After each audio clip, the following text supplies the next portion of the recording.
Ya, jadi yang dinamakan dengan adjective clause ya, adalah subordinate clause yang menjelaskan benda atau pronouns. Karena itu disebut dengan adjective clause. Karena kita tahu adjective fungsi utama dari adjective adalah menjelaskan noun, menjelaskan kata benda atau pronoun, ya.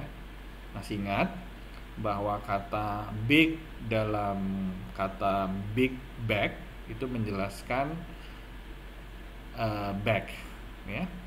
Kemudian kata red dalam kata red ball itu menjelaskan ball, ya. Kata tall dalam kata tall man itu menjelaskan man, ya. Oke.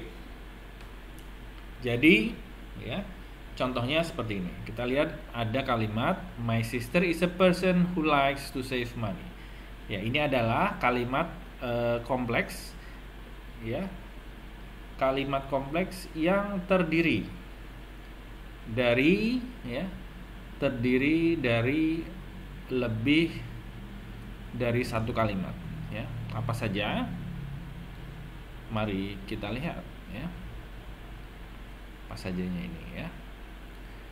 Nah, kalimat ini terdiri dari kalimat utama, yaitu my sister is a person, ya. Ini adalah kalimat utama atau main clause-nya. Dan juga kalimat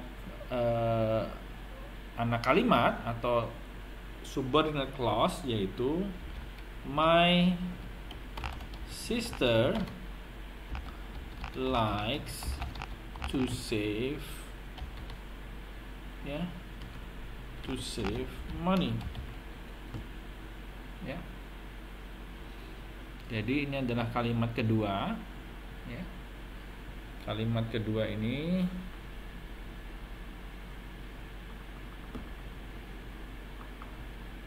menjelaskan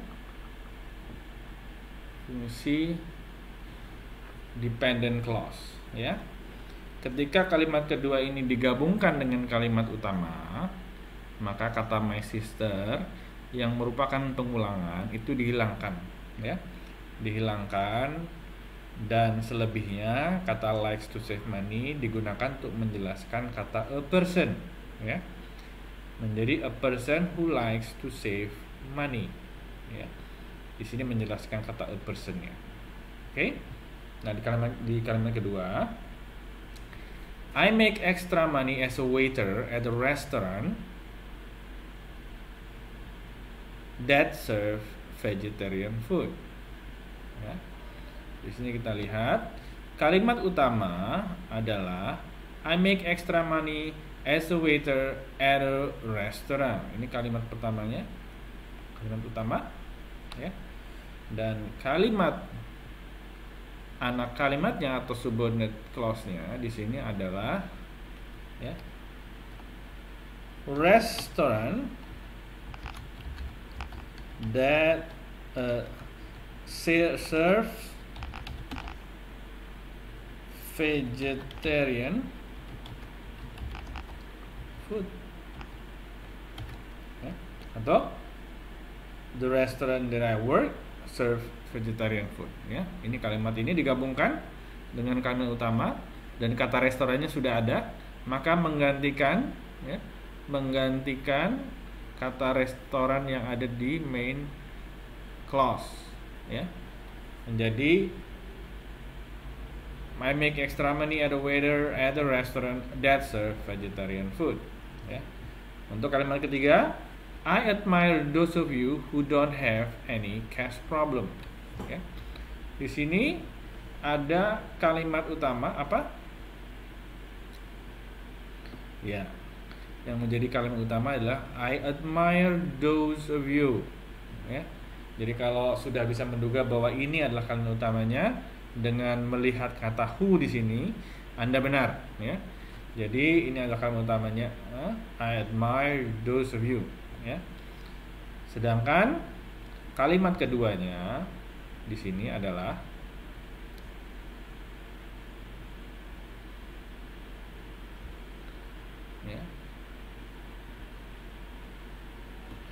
You don't have any cash problems. Ya. You don't have any cash problems. Oke. Nah, jadi itu contoh dari complex sentences yang menggunakan adjective clause. Ya. Kita perhatikan ada kata who dan that di sini, dan itu merupakan yang kita kenal dengan relative pronoun. Ya. Saya akan memperkenalkan kita pada kata relative pronoun. Ya, di sini ada 3 jenis relative pronoun yang akan kita gunakan dalam sesi ini, yaitu kata who, which, dan things. That. Ya. Oke, who itu digunakan untuk orang. Ya. Sedangkan which itu digunakan untuk benda. Sedangkan that digunakan untuk orang maupun benda, ya. Jadi ada yang hanya bisa digunakan untuk orang, ada yang digunakan untuk benda, ya.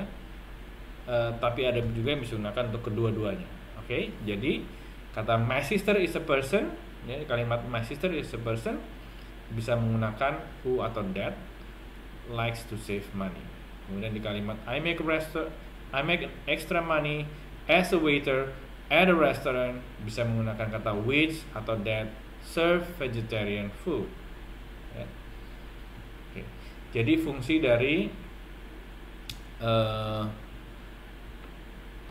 dari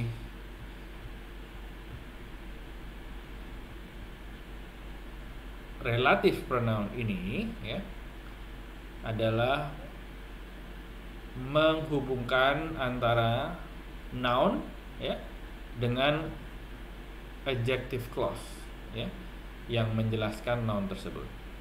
Ya. Contohnya di kalimat I have a friend who is a shopaholic. Di sini kata who is a shopaholic yang merupakan dependent clause, yang merupakan adjective clause, menjelaskan kata friend.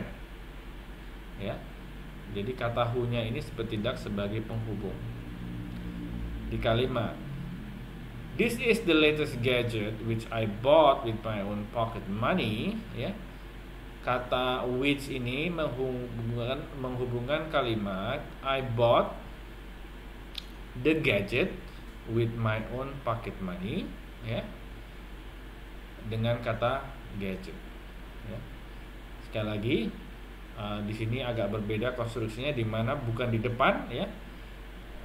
Kalimat keduanya di sini adalah I bought the gadget with my own pocket money. Ya, kata gadgetnya ini kemudian hilang di kalimat kedua, sehingga diletakkan di belakang menjadi seperti ini. Ya, saya perlu untuk membuat tulisannya, mungkin akan membuat untuk memperjelas, ya, seperti apa bentuknya dalam kalimat aslinya, ya. Jadi dependent clause-nya di sini adalah I bought the gadget atau gadget with my own pocket money. Ya. I bought the gadget with my own pocket money. Ya, ini hilang digabungkan dengan the main clause. Oke. Ya, mudah-mudahan membantu menjelaskan.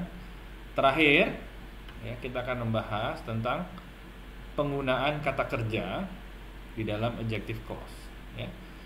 Penggunaan kata kerja dalam adjective clause, seperti penggunaan kata kerja dalam setiap kalimat pada umumnya, adalah sesuai dengan noun yang diubah dan sesuai dengan tenses yang digunakan. Ya. Jadi jika bentuknya adalah simple present tense, verbnya harus mengikuti simple present tense. Jika dalam bentuk past tense, maka verbnya harus menggunakan simple past tense dan lain sebagainya, ya. Dan juga mengikuti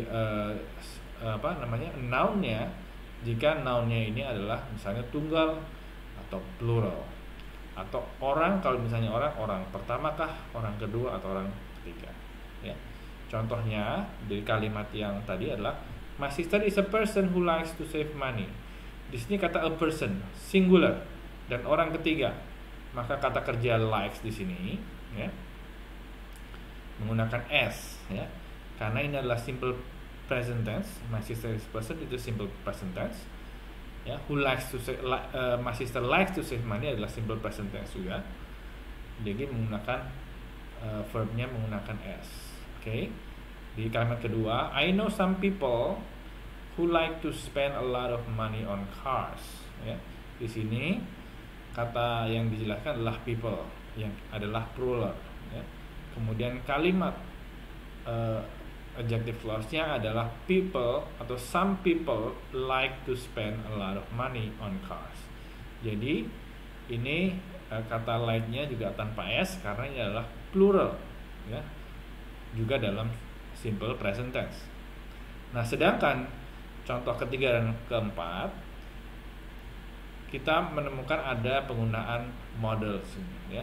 Sebagian kata kerja bisa difungsikan sebagai models, artinya kata bantu sebelum kata kerja utamanya.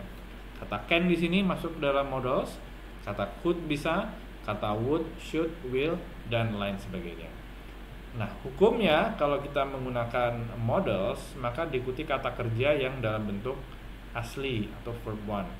Jadi tidak ada tambahan apa-apa, tidak ada perubahan bentuk apa-apa, karena ini adalah verb one. Demikian pula dengan modalnya tidak mendapatkan perubahan apapun. Nah, contohnya Ita is a person who can resist discount malls, ya.